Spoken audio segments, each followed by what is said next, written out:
SS Rajamouli డైరెక్షన్లో వచ్చిన బాహుబలి 2 ఎవ్వరూ ఊహించని విధంగా అన్ని రికార్డులను బద్దలు కొడుతూ తెలుగు సినిమా ఖ్యాతిని ప్రపంచమంతా చాటి చెప్పింది.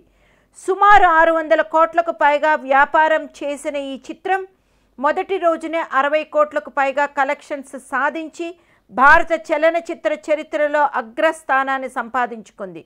ఆంధ్రప్రదేశ్, తెలంగాణ రాష్ట్రాల్లో రిలీజ్ అయిన అన్ని థియేటర్స్లోనూ హౌస్ఫుల్ షోస్ నమోదు చేసుకుంది ఈ చిత్రం. ఇక తమిళ్, హిందీ భాషలలో 80% ఆక్యుపెన్సీ సాధించిన ఏకైక తెలుగు చిత్రం మన బాహుబలి.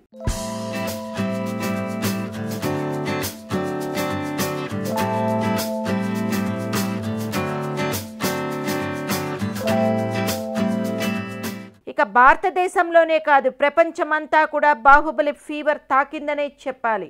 అమెరికాలో అయితే మొదటి రోజు 8 మిలియన్ మార్కును చాలా సులభంగా దాటేసింది బాహుబలి.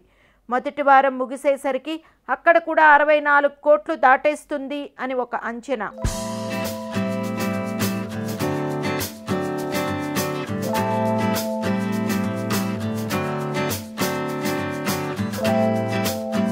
ప్రపంచ సినిమాలో ఏ విదేశీయ చిత్రానికి ఇంతటి క్రేజ్ అమెరికాలో లేదనే చెప్పాలి.